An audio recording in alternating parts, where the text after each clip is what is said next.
o som.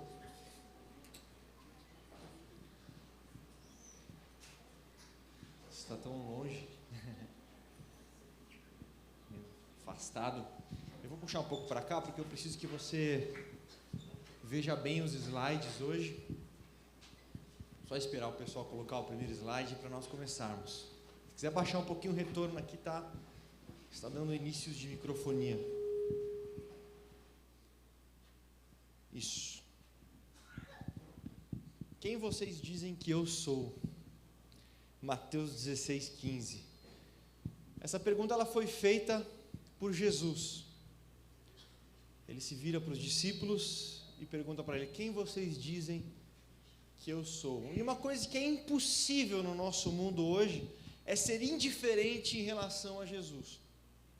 Qualquer pessoa em qualquer lugar precisa ter uma opinião sobre ele, um pensamento sobre ele. Não dá para ser indiferente, tamanha a influência e a grandeza que ele tem no nosso mundo. Pode colocar o próximo slide, para você ter uma ideia.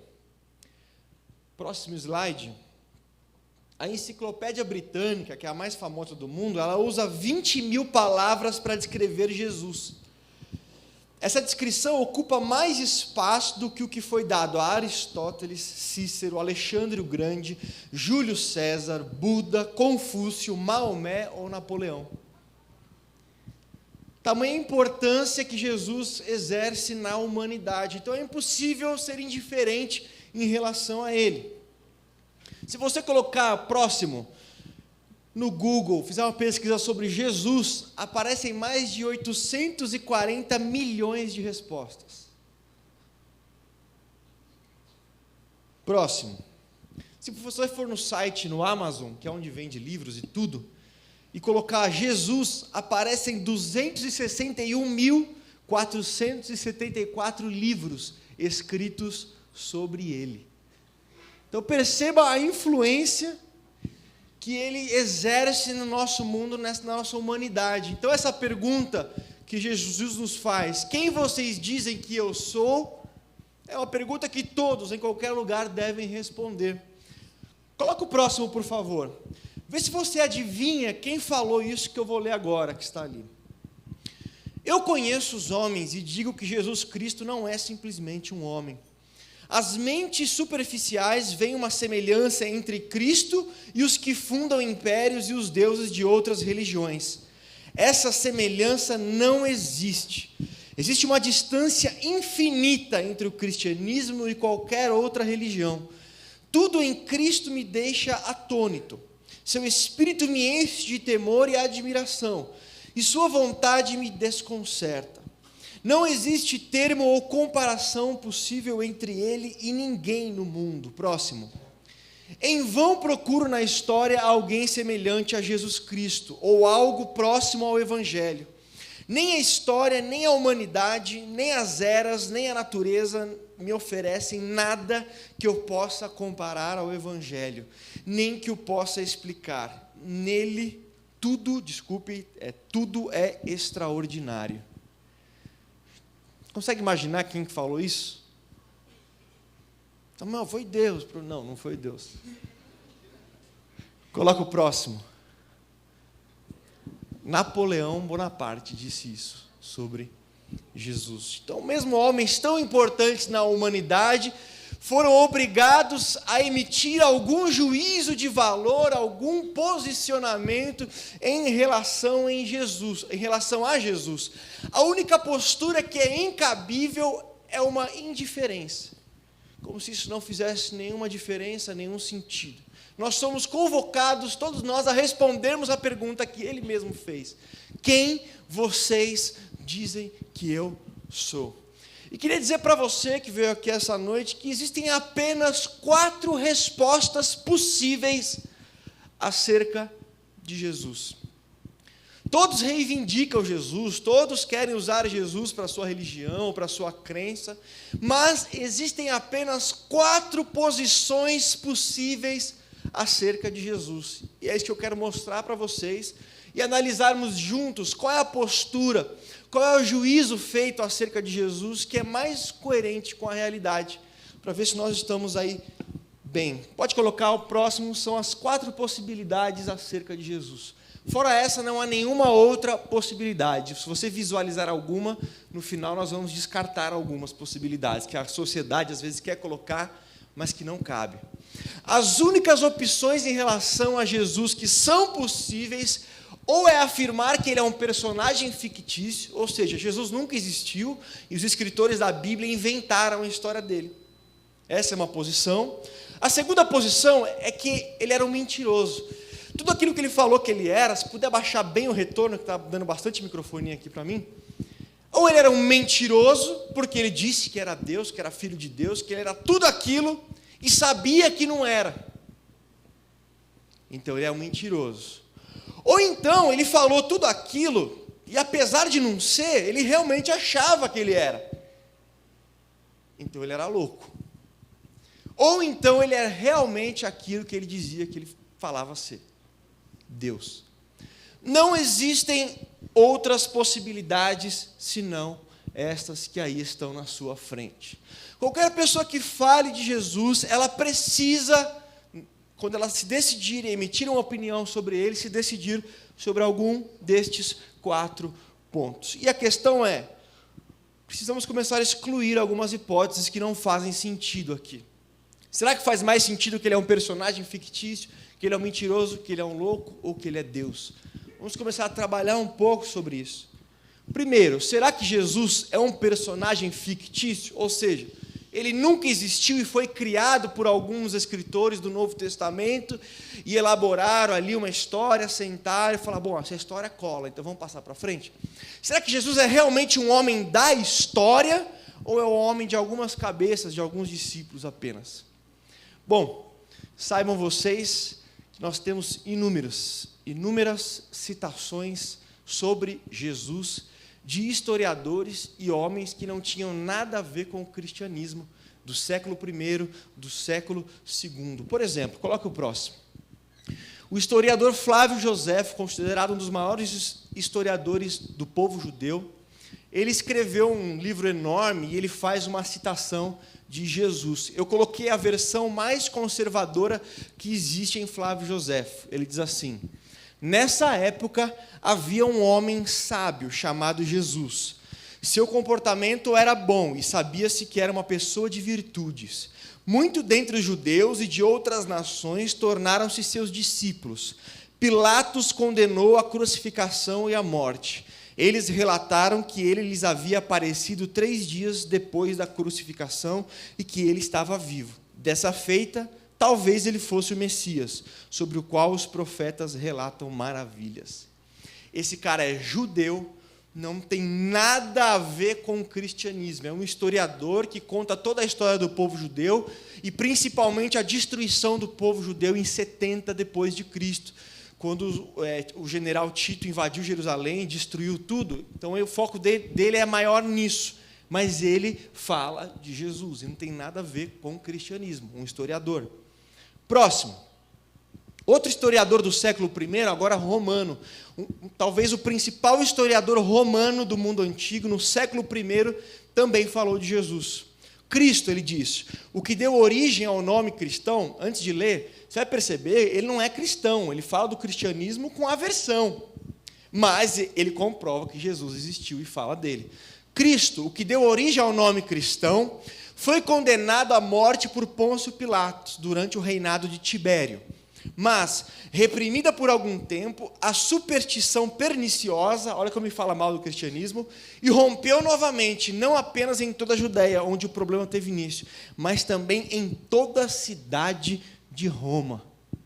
Ele está dizendo aqui que no ano 60 depois de Cristo, a cidade de Roma já estava cheia de cristãos. E falando de Jesus, entre outras coisas. Um historiador romano, não tinha nada de cristão, era um historiador da época. Próximo. Plínio, jovem, o governador da Bitínia, ele escreveu uma carta para o imperador Trajano, perguntando o que ele tinha que fazer com os cristãos. E aqui ele faz algumas afirmações sobre os cristãos que também dizem respeito a algo sobre Jesus.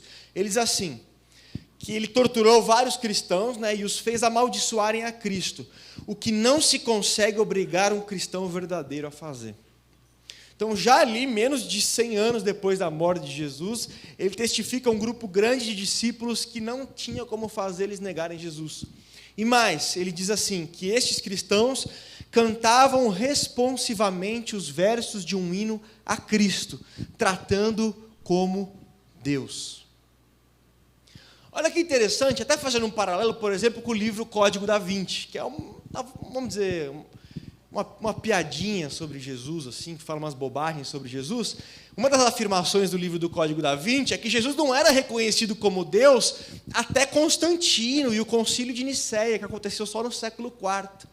Mas olha que em 112, um cara que não é cristão, afirmando que os cristãos chamavam Jesus de Deus e cantavam hinos a ele.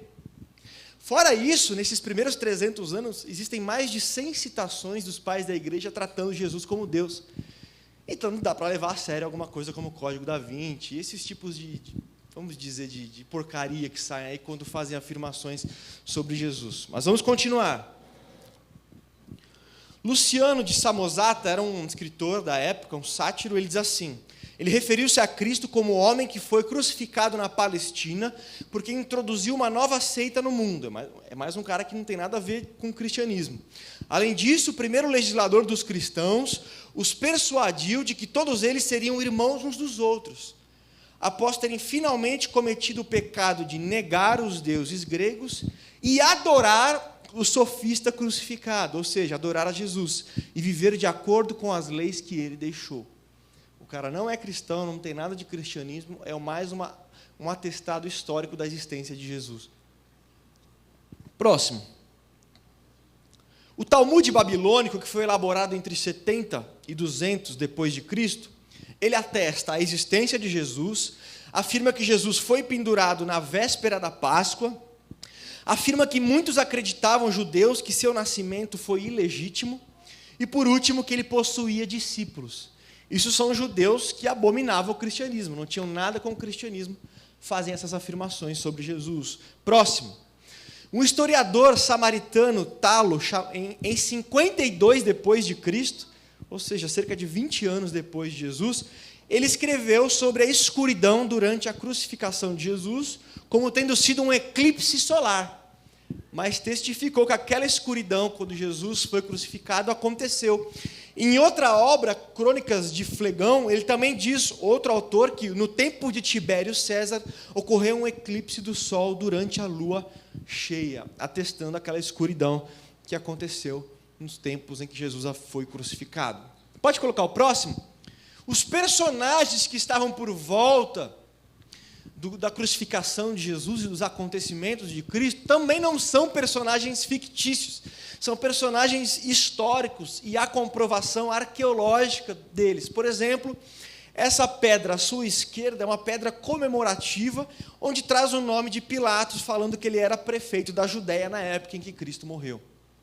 Então coloca lá Pilatos, tal, prefeito da Judéia, e a data que bate com a data em que Jesus foi crucificado. E aqui do outro lado direito nós temos o ossuário da família de Caifás, do século I, comprovando que o Caifás estava por lá no século I. Eu não citei nenhuma fonte cristã aqui. São só fontes seculares, de historiadores da época e artigos arqueológicos da época. E só com isso, coloca o próximo, sem a Bíblia, sem o Novo Testamento, se nós não tivéssemos, seria possível, através dos historiadores da arqueologia, saber que Jesus viveu na Palestina do primeiro século, na Judéia, que muitos judeus afirmavam que sua mãe era uma adúltera, como os judeus da época de Jesus falavam de Maria, que seu irmão se chamava Tiago, Flávio Joséfo disse, que João Batista era seu contemporâneo, Flávio Joséfo disse, era considerado um sábio judeu que realizava, segundo muitos, curas e exorcismo, foi rejeitado por líderes judeus, entre eles Caifás, foi crucificado por ordem de Pôncio Pilatos, no reinado de Tibério, na época da Páscoa, 8. Durante sua crucificação houve trevas na terra e muitos trataram como um eclipse solar. 9. Seus seguidores, apesar de sua morte, afirmavam que ele havia ressuscitado 3 dias depois. E 10. Menos de 30 anos depois de sua morte, já havia multidões, inclusive em Roma, adorando como Deus. Sem a Bíblia e sem nenhum escrito de nenhum cristão, eu já saberia todas essas coisas. Por isso que aquela primeira hipótese de que Jesus é um personagem fictício já começa a ser uma utopia, uma grande bobagem. Mas nós temos que ir além. Não é porque eu não usei os documentos do Novo Testamento que eles não são bons e confiáveis documentos. Coloca o próximo, por favor. Antes de entrar nos documentos do Novo Testamento, olha o que diz um estudioso famoso ele, sobre essa questão de Jesus ser um mito, Jesus ser um personagem fictício. Ele diz o seguinte: alguns escritores podem brincar com a ideia fantasiosa de um mito de Cristo, mas não podem fazê-lo com base nos dados históricos. A historicidade de Cristo é tão incontestável para um historiador desprovido de preconceitos como é a historicidade de Júlio César. Não são os historiadores que propagam as teorias a respeito de um mito de Cristo. Outro historiador próximo vai dizer: um personagem tão original, tão completo, tão coerente, tão perfeito, tão humano e ainda assim tão acima de toda a grandeza humana, não pode ser uma fraude nem uma invenção humana. Nesse caso, o poeta teria sido maior do que o herói. Seria preciso mais que um Jesus para inventar um Jesus. Tamanha beleza e a grandeza da história. Mas tudo bem, além daquelas fontes que não tem nada a ver com o cristianismo, onde nós poderíamos saber tudo aquilo sobre Jesus, nós temos os documentos, pode colocar o próximo, os documentos, 27 documentos do Novo Testamento, escritos em lugares diferentes, muitos deles por autores diferentes, documentos extremamente antigos e confiáveis. Aí algumas perguntas vão surgir, coloca o próximo. Samuel, não seriam lendas presentes nos evangelhos? Será que não colocaram umas lendas lá, misturaram com histórias da mitologia, tal? Será que não foi isso que aconteceu? Quem conta um conto, aumenta um ponto. Será que não é um telefone sem fio, onde um fala uma coisa para o outro, que fala para o outro, que fala para o outro, e no final sai uma outra coisa? Será que o evangelho não é assim? Pois bem, coloque o próximo. Vamos analisar algumas biografias, ou seja, alguma história de alguns personagens da antiguidade. Quando que esse personagem viveu e quando a primeira história escrita sobre ele nasceu? Alexandre o Grande. As primeiras biografias de Alexandre o Grande, que é um personagem da história, ninguém contesta isso, foram escritas por Ariano e Plutarco, 400 anos depois da morte de Alexandre. A primeira biografia de Alexandre o Grande nasceu 400 anos depois da morte dele. 400 anos é um prazo que você pode pensar, puxa, será que não acrescentaram algumas coisas? Já que todo mundo que viveu com ele já tinha morrido, não poderia ninguém atestar mais as coisas que estavam escritas sobre ele. Mas mesmo assim, esses escritos são considerados fontes históricas confiáveis sobre Alexandre o Grande. Coloca o próximo, por favor. Por exemplo, Buda, que não era o nome dele, mas todo mundo conhece por Buda. As primeiras biografias de Buda começam a ser escritas 500 anos depois da vida dele.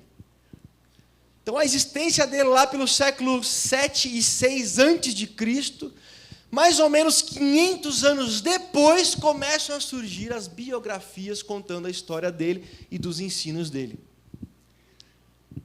Próximo, aí nós vamos para Jesus.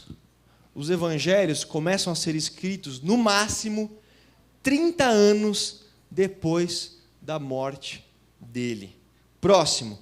Os escritos de Paulo, que também tratam de Jesus, começam a ser escritos, no máximo, 20 anos depois da morte de Jesus. E mais, próximo. Paulo utiliza tradições, por exemplo, em 1 Coríntios 15, Paulo está usando um material que era uma tradição da igreja já, que não era original dele. Ele estava usando um material para escrever 1 Coríntios 15. E essa tradição ela remonta no máximo de 3 a 5 anos depois da morte de Jesus. E já fala da morte dele, da ressurreição dele e outros aspectos da vida dele. Coloca o próximo, por favor. Não compare Alexandre o Grande, a primeira biografia, 400 anos depois. Buda, 500 anos depois. Jesus, de 5 a 30 anos. Onde todas as testemunhas oculares, ou pelo menos a grande maioria delas, ainda estavam vivos para corrigir eventual discrepância, eventual aumento, eventual exagero. Existiam centenas de pessoas que haviam convivido com Jesus, inclusive os inimigos de Jesus estavam vivos, e pegando esse escrito, falando, não, isso não aconteceu, isso daí não tem nada a ver, como é que surgiu isso daí? Mas nunca houve nada disso.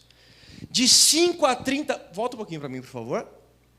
5 a 30 anos é um prazo impossível de ter originado uma lenda. Coloca o próximo que você falou, que você colocou. Esse é um estudioso dizendo, se compararmos as biografias de Jesus com as de personagens da história, como o de Alexandre o Grande, é como se fosse notícia de última hora. Coloca o próximo. Existe um estudioso que ele fez um desafio. Julius Miller, ele disse assim. Eu faço um desafio de me apresentarem um único exemplo de que, em uma única geração, tenha sido criado um mito no qual todos os seus elementos mais importantes também sejam mitos. Ninguém jamais aceitou o desafio. 2 gerações e a morte dos contemporâneos, segundo os estudiosos, são os elementos necessários para começar a nascer um mito. Para um fato histórico começar a receber as influências de uma mitologia, exige-se pelo menos 2 gerações e a morte dos contemporâneos. Então, dizer que os evangelhos foram influenciados por mitos pagãos é uma grande bobagem. Mas aí você pode perguntar, pode colocar o próximo. Samuel, será que os documentos foram bem preservados? Tudo bem, não teve influência de mitologia. Mas quem garante que não mexeram nesses documentos? Quem garante aí que na história da igreja, aí a igreja dominou o mundo aí um tempão, lá no Ocidente, quem garante que o pessoal não fez um esquema e mudou aí os escritos do Novo Testamento? Pois é, nós teremos de fazer uma nova comparação com a confiabilidade dos documentos do mundo antigo. Todos os documentos do mundo antigo foram perdidos. Por quê? Porque eram feitos de materiais que normalmente não duram tanto tempo. Eles não foram feitos para durar milhares de anos. Então, como é que você faz para saber a confiabilidade de um documento quando você não tem o original? 2 coisas. Você pega a cópia mais antiga e vê a distância da cópia mais antiga para o original. Quanto menor for o espaço entre eles, menos chance de terem alterado. E segundo, quantas cópias disponíveis nós temos para comparar umas com as outras desses documentos antigos? Porque você começa a comparar de várias regiões diferentes, aí você percebe que um de determinada região foi alterado. Aí, opa, esse aqui está errado nisso daqui, porque todos os outros têm um consenso em relação a isso, então esse foi alterado. Então, basicamente isso. Quão próximo é a cópia do original e quantas cópias nós temos? Então, vamos ver alguns exemplos. Próximo, os escritos de Platão. Quem já estudou filosofia, tal, sabe que Platão é um dos grandes ícones da filosofia. Pois bem, os escritos de Platão, o original está perdido.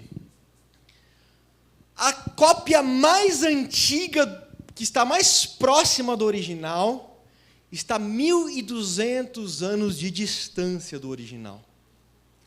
E a quantidade, temos apenas 7 manuscritos antigos, os escritos de Platão, sendo que a cópia mais antiga tem uma distância de 1.200 anos do original. Mesmo assim, todo mundo que faz filosofia estuda Platão e considera os escritos de Platão. Mas tudo bem, vamos lá, vamos continuar. Júlio César, ele escreveu sobre as guerras da Gália. O original foi perdido. Qual é a cópia mais antiga que nós temos desse livro de Júlio César? 1000 anos de diferença entre o original e a cópia. Quantas tem? Tem 10. 10 manuscritos antigos para comparar, confiando que nesses 1000 anos ninguém mudou nada, não acontecerão alterações, chega a ser um documento relativamente confiável das guerras da Gália de Júlio César. Próximo. A Ilíada, tão famosa, que ocupa o segundo lugar de credibilidade do mundo antigo, o original da Ilíada está perdido. A cópia mais antiga data 500 anos de diferença entre o original e a cópia. E quantas tem? 643. Rodrigão, senta aí, meu. Estou vendo mais você do que... 643 cópias. Já começa a ficar melhor. Então, o período é menor entre a cópia e o original, e a quantidade de manuscritos para comparar também é bem maior, 643. Aí nós vamos para o Novo Testamento. Próximo. Originais perdidos. A cópia mais próxima ao original. 30 anos. Um fragmento do Evangelho de João. Quantidade para se comparar um com o outro. 25.000 manuscritos antigos do Novo Testamento. Próximo, para ficar lado a lado, para nós compararmos. Escritos de Platão, 1.200 anos. De Júlio César, 1.000. De Homero, 500. Novo Testamento, 30, o intervalo entre a original e a cópia. Quantos manuscritos para comparar? 7 de Platão. 10, 643, 25.000. Espalhados por várias regiões e por várias línguas. Coloca o próximo também. Somado a isso, então, um prazo muito curto para alterações e mudanças, de uma quantidade muito grande espalhada pelo mundo. Mas não só isso. Existem 86.000 citações do Novo Testamento dos primeiros líderes da igreja, dos pais da igreja. Isso significa que, se nós pegássemos aqueles 25.000 manuscritos antigos e colocássemos fogo em tudo, mas se isso acontecesse, mesmo assim, seria possível reconstruir o Novo Testamento apenas com as citações dos pais da igreja dos primeiros séculos, menos 20 versículos. Então, olha a besteira que alguém chega, mas quem garante que a Igreja Católica não catou lá em, sei lá, em 500, 600 e mudou algumas coisas lá da Bíblia? O que garante é porque, para fazer isso, ela teria que ter pego 25.000 manuscritos, alterado, pegado 86.000 citações dos pais da igreja, alterado, e ninguém teria que perceber que ela fez isso. O que é uma grande bobagem. Próximo, um estudioso vai dizer o seguinte: ter alguma atitude cética em relação ao texto disponível dos livros do Novo Testamento é permitir que toda a antiguidade clássica caia na obscuridade, pois nenhum documento da história antiga é tão bem confirmado bibliograficamente quanto o Novo Testamento. Próximo. Mas aí vai ter uma outra pergunta. Mas e o conteúdo? Será que os autores que escreveram eram pessoas confiáveis? Eram pessoas de credibilidade? Eu vou só dar um exemplo de um detalhe para nós corrermos com o tempo. Pode colocar o próximo. William Ramsay é um dos maiores arqueólogos do mundo de todos os tempos, ele é considerado. E ele pegou o Evangelho de Lucas e o livro de Atos, principalmente, para combater, para desmoralizar e para apontar os erros. Após 30 anos de estudo, ele concluiu: Lucas é um historiador de primeira linha. No que tange a fidedignidade, o relato de Lucas é inigualável. Esse autor deve ser contado entre os maiores historiadores. Lucas menciona 32 países, 54 cidades e 9 ilhas, sem nenhum erro. Fora isso, elementos de cultura e outros elementos sociais. Então, os autores eram, sim, de confiança, autores que tinham capacidade de escrever um texto de alto nível. Coloca o próximo, por favor. Bom, dentro do nosso teste, eu prometo que as outras são bem mais rápidas, mas a questão de Jesus ser um personagem fictício é uma grande bobagem, de repente uma piada de mau gosto, porque tanto fontes não cristãs, sejam judaicas, sejam romanas, quantos documentos do Novo Testamento, documentos confiáveis, atestam para a existência de Jesus. Muito mais do que a maioria dos personagens da história antiga. Mas nós temos uma segunda hipótese. Bom, Jesus existiu então, mas talvez Jesus está mentindo sobre quem ele era. Ele sabia que ele não era Deus coisa nenhuma, que ele não era filho de Deus coisa nenhuma, e sabendo disso, ele disse que era. Então, ele é um mentiroso. Coloque o próximo, por favor. O problema com essa ideia é que Jesus afirmou a sua divindade diante dos líderes judaicos que o queriam matar por blasfêmia. Se ele sabia que essa afirmação era falsa, dizer isso foi a maior tolice da história da humanidade. Jesus foi condenado pelo Sinédrio não pelo que ele fez, mas por quem disse ser. A condenação de Jesus pelos judeus saiu justamente pelo fato de ele afirmar sua divindade. Inclusive, em outros textos antes do Sinédrio, os caras pegaram em pedra e falaram: nós vamos matar esse cara, que ele está se fazendo igual a Deus, está se fazendo de Deus. Agora, se ele estava mentindo, quando ele chega diante de um Sinédrio, onde vão condenar ele à morte, é a hora perfeita de voltar atrás. E mesmo numa situação dessa, diante da morte, ele continua afirmando isso. Olha o que diz o historiador. Reservou-se ao cristianismo apresentar ao mundo um personagem ideal, que ao longo de todas as mudanças de 18 séculos, inspirou o coração dos homens com um amor apaixonado. Mostra-se capaz de agir em todas as eras, nações, temperamentos e circunstâncias. Próximo. Tem sido não somente o mais elevado padrão de virtude, mas também o mais poderoso incentivo à sua prática. O simples registro desses 3 anos de vida ativa de Jesus fez mais para regenerar e enternecer a humanidade do que todas as indagações dos filósofos e todas as exortações moralistas. Próximo, o historiador vai dizer: como, ele diz, em nome da lógica, do bom senso e da experiência, um impostor mentiroso poderia inventar e sustentar coerentemente, do início ao fim, o caráter mais puro e mais nobre da história, com a mais perfeita aparência de autenticidade. Pode continuar o próximo.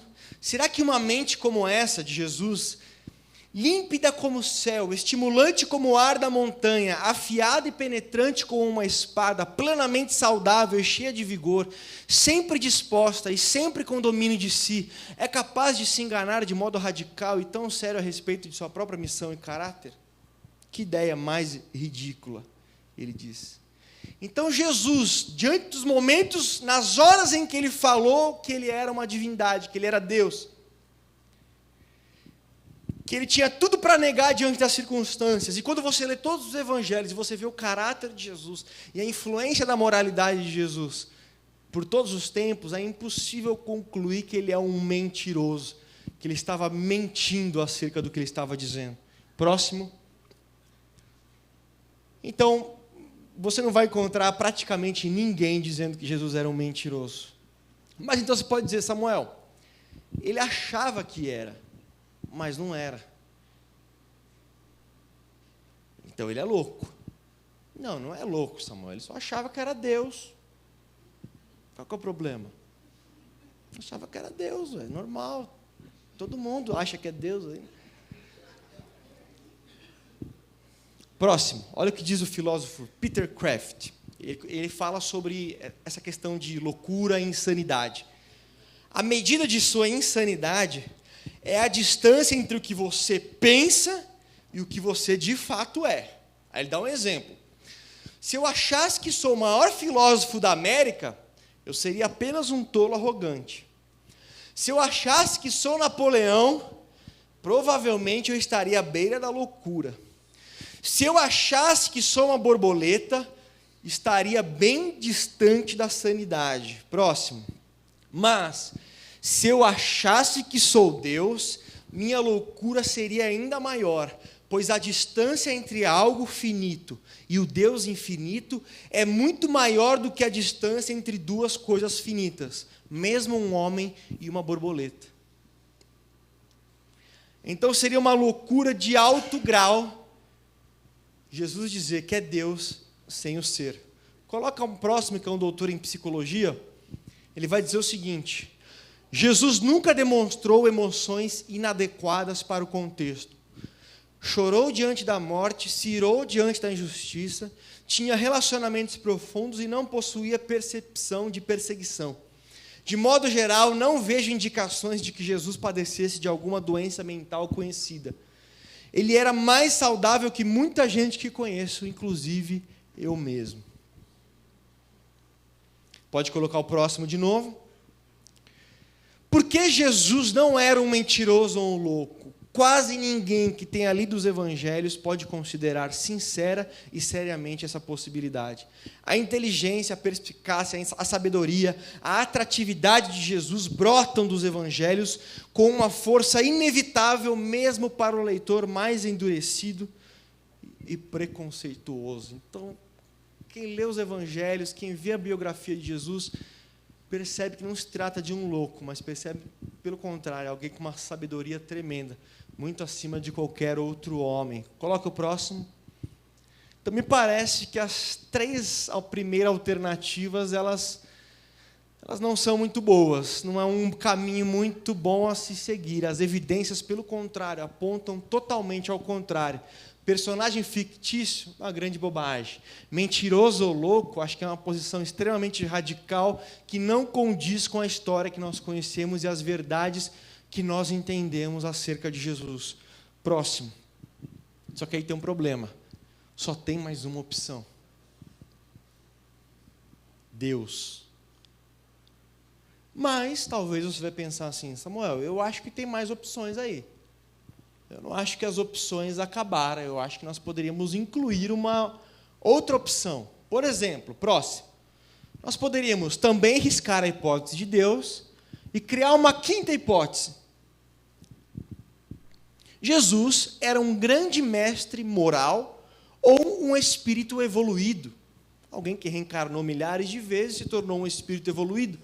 Ou então um grande mestre da moral, que ensinava as pessoas valores preciosos e bons. Eu acho, Samuel, que essa daí encaixa um pouco melhor, né? Um pouco mais tranquila. Aliás, é essa que está na moda hoje, né? Muitas pessoas, não, Jesus era um grande profeta, a gente aceita. Jesus era um mestre moral, a gente aceita. Jesus era um espírito evoluído, tranquilo. Mas será mesmo que essa é uma hipótese possível? Será que o raciocínio e a lógica permitem a inclusão dessa quinta hipótese? Coloca o próximo. Será que alguém que afirmasse, número 1, ter sempre existido? Em João 8,38 ele diz, antes que Abraão existisse, eu sou. Ele usa uma expressão do Antigo Testamento que significa, eu sou eterno e já existia antes de Abraão. Só que Abraão tinha existido 2000 anos antes dele. Lá eu já existia, e antes disso eternamente. Será que alguém que afirmasse ter sempre existido, ele afirmou ser o início e o fim de todas as coisas. Ele afirmou ser digno de adoração. Eu não coloquei aí, mas João 20 diz isso. Ser digno de adoração, numa cultura judaica, onde, no mundo antigo, a única cultura que defendia a existência de um único Deus só. E só Deus deveria ser adorado. E ele aceita essa adoração. Alguém que afirma ter poder sobre a morte. Alguém que afirmasse que um dia todos os povos, de todas as línguas e nações, o adorarão. Alguém que afirmasse isso. Alguém que afirmasse ter poder para perdoar pecados praticados contra outra pessoa. Alguém que afirmasse ser o único caminho para a salvação da humanidade. Alguém que afirmasse ter toda a autoridade nos céus e na terra. Próximo. Alguém que afirmasse ter a mesma natureza do Deus Pai. A mesma essência e natureza. Alguém que afirmasse ter a mesma honra de Deus Pai. Alguém que afirmasse ser o único a ter água para matar a sede do homem, da humanidade. Alguém que afirmasse que a eternidade de uma pessoa é definida pela postura em relação a ele, Jesus. Alguém que afirmasse que conhecê-lo é a definição do que é vida eterna. Será que alguém que afirmasse tudo isso, sem que isso fosse verdade? Me parece que esse não seria um grande mestre moral ou um espírito evoluído. Se isso que ele disse acerca dele mesmo, e são todas citações de Jesus, não for verdade, e mesmo assim ele disse isso, como é que ele pode ser um grande mestre moral ou um espírito no mais alto grau de evolução dentro dos karmas e das reencarnações sucessivas que o tornaram um espírito iluminado, sendo que ele teria falado verdadeiras abominações se não fossem verdade? Olha o que vai dizer C.S. Lewis, um ex-ateu. Nós estamos chegando no fim. Aguente mais 5 minutos. Olha o que ele diz. Eu estou tentando impedir que alguém repita a completa tolice dita por muitos a respeito de Jesus. As pessoas dizem, estou disposto a aceitar Jesus como um grande mestre moral, mas não aceito sua afirmação de ser Deus. Essa é a única coisa que não podemos dizer. Um homem que fosse somente um homem e dissesse as coisas que Jesus disse, não seria um grande mestre moral. Seria um lunático no mesmo grau que alguém que pretendesse ser um ovo cozido, ou então o diabo em pessoa. Próximo. Ou esse homem era e é o Filho de Deus, ou não passa de um louco ou coisa pior. Você pode querer calá-lo por ser um louco, pode cuspir nele e matá-lo como a um demônio, ou pode se prostrar aos seus pés e chamá-lo de Senhor e Deus. Mas que ninguém venha com a paternal condescendência dizer que ele não passava de um grande mestre moral. Ele não nos deixou essa opção e não quis deixá-la. Próximo, Josh McDowell vai dizer o seguinte: qualquer um que lê o Novo Testamento sem concluir que Jesus declarou ser divino é como um cego ao ar livre num dia ensolarado, dizendo que não consegue ver o sol. Coloca o próximo. Quer dizer que Jesus era apenas um grande mestre moral ou um espírito evoluído? Então me explique como alguém que engana propositadamente as pessoas sobre sua identidade pode ser um mestre moral ou espiritualmente evoluído. Coloque de novo o próximo. Eu acho que é o último já, é o último. Então aquela hipótese que algumas pessoas tentam colocar, ela não é uma hipótese possível. Ela seria uma grande aberração. Não tem como conciliar Jesus como um grande mestre moral, como um espírito evoluído no mais alto nível, e ao mesmo tempo ele ter mentido tanto, falado tantas coisas inverídicas sobre a sua identidade, sobre a sua pessoa. Logo, nós voltamos ao teste inicial. Aquela pergunta de Jesus: quem você diz que eu sou? Personagem fictício? Eu preciso bastante fé para isso. Nenhum historiador confiável defende essa hipótese hoje. Mentiroso? Louco? Puxa, você já leu os evangelhos? Foi isso que você encontrou lá? Todas as evidências indicam que Jesus era perfeitamente equilibrado mentalmente e era alguém que falava a verdade, mesmo nos momentos de maior pressão que ele poderia ter mentido. Só sobra uma opção. Vamos ficar de pé.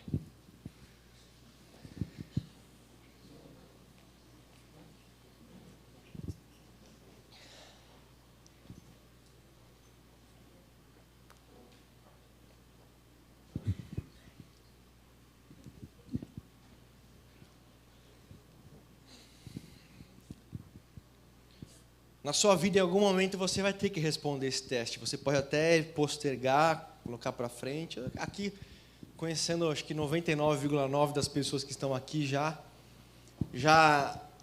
assinaram esse teste, já fizeram o teste. Mas eu acho que é um momento interessante a gente orar. E a gente não pode ser indiferente em relação a Jesus. Sempre nos lembrarem. E outra coisa, ainda mais que todos aqui acho que já fizeram esse teste, já assinalaram a última opção, você não precisa ficar com vergonha ou coradinho para falar de Jesus. Sabe, isso que eu mostrei hoje aqui é 1% do material que existe sobre esses assuntos, sobre a confiabilidade dos evangelhos. Deixa eu dar um exemplo. Tem assuntos que eu poderia falar aqui, mas não vou falar porque nós já estamos encerrando. E não faz sentido mais e mais informações. Mas, para fortalecer a última hipótese, que Jesus é Deus, eu poderia falar de duas coisas aqui, por horas. Sobre as profecias que se cumpriram em Jesus, do Antigo Testamento, E até um tempo atrás, as pessoas poderiam dizer, não, mas as cópias que vocês têm do Antigo Testamento são depois de Jesus. Só que a descoberta dos manuscritos do Mar Morto nos entregou cópias do profeta Isaías de 200 anos antes de Cristo, falando sobre fatos específicos da vida dele. Então, poderíamos passar aqui horas falando das profecias do Antigo Testamento que se cumpriram em Jesus, e poderia passar horas aqui falando sobre as evidências históricas para a ressurreição de Jesus. Para você ter uma ideia, esse livro, A Ressurreição do Filho de Deus, tem mais de 1000 páginas tratando justamente sobre as evidências históricas para a ressurreição de Jesus. Eu tenho aqui um outro material, é um outro livro, de mais de 2000 páginas, que são páginas fininhas, porque são páginas de Bíblia.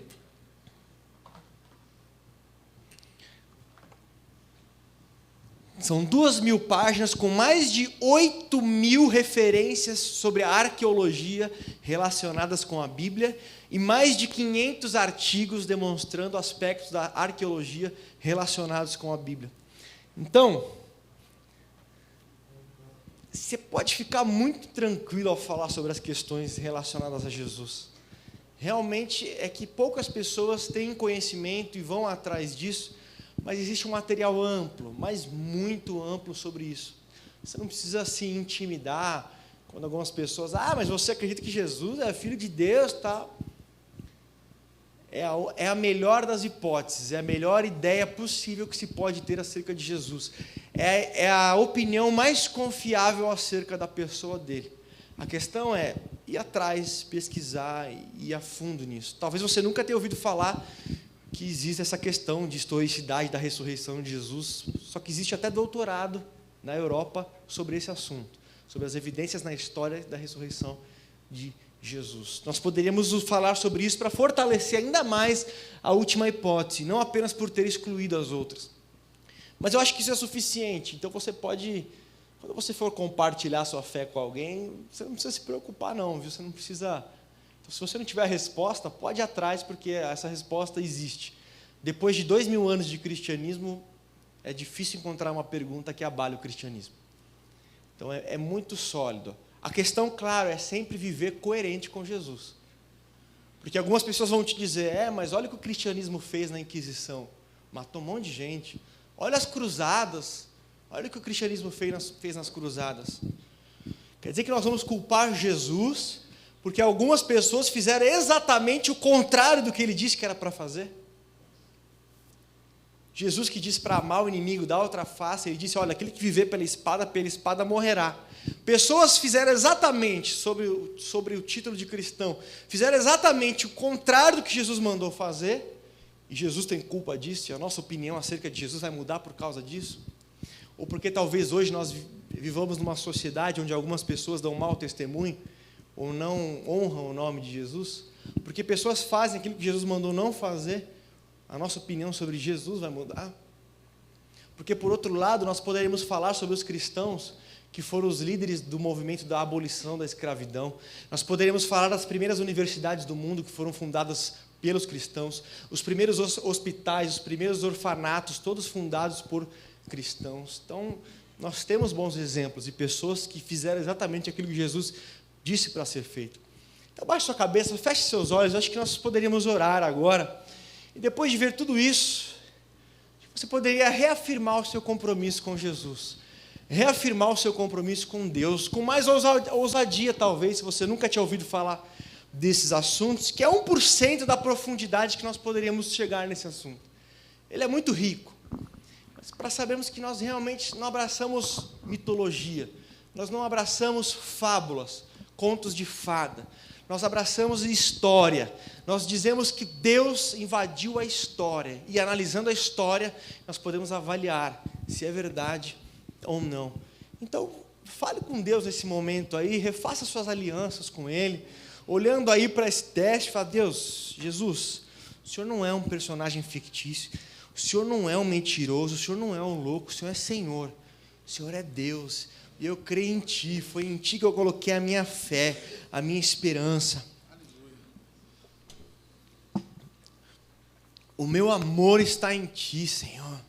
Nós cremos em Ti de todo o nosso coração, Deus, sem cometer nenhum suicídio intelectual, sem ter que abraçar nenhum absurdo que só pessoas loucas podem. Não. Algo que faz sentido. Algo que faz sentido, algo que pode ser percebido. Evidências suficientes para aqueles que quiserem te buscar de todo o coração vão encontrar. E ao mesmo tempo, não tantas evidências que venham a coagir uma pessoa e tirar a liberdade dela, mas evidências suficientes para aqueles que queiram te conhecer e buscar mais de ti, experimentar o Jesus vivo.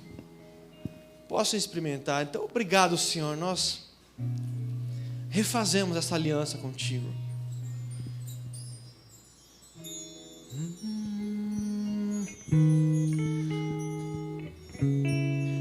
Tu és soberano? Posso dizer isso para Ele hoje? Que Ele é soberano sobre o céu, sobre a terra. Tu és soberano sobre a terra, sobre os céus tu és Senhor, absoluto.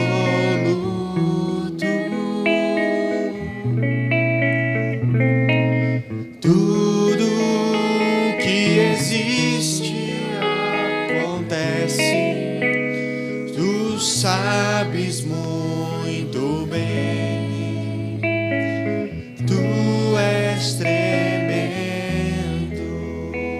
tu és soberano,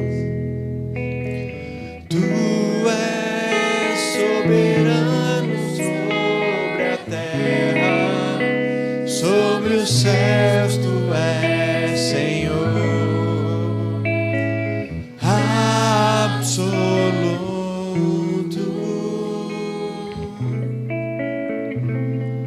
Tudo que existe acontece, tu sabes muito bem, tu és tremendo.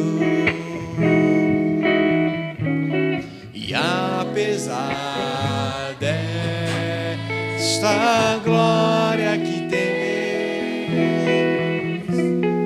tu te importas comigo também. E este amor tão grande eleva-me, atrai-me a ti. Tu és tremendo. Se essa for a oração do seu coração e você quer confessar Jesus como Senhor e Deus hoje, sabendo que não vai cometer nenhum suicídio intelectual, ou se você já fez isso, quer confirmar isso nessa noite, no seu lugar mesmo, eu quero que você repita comigo: Senhor Jesus, eu creio que o Senhor é Deus, que o Senhor pagou os meus pecados naquela cruz, pagou a minha dívida, que de outra forma eu não poderia pagar. Eu creio em Ti e abro os meus lábios para declarar: Tu és o meu Senhor, Tu és o meu Salvador, Tu és a minha razão, e eu Te amo, e por Ti eu viverei.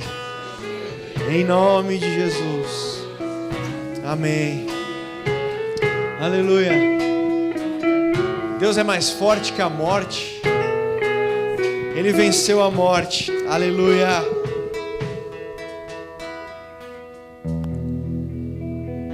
Vamos celebrar com alegria esse Jesus.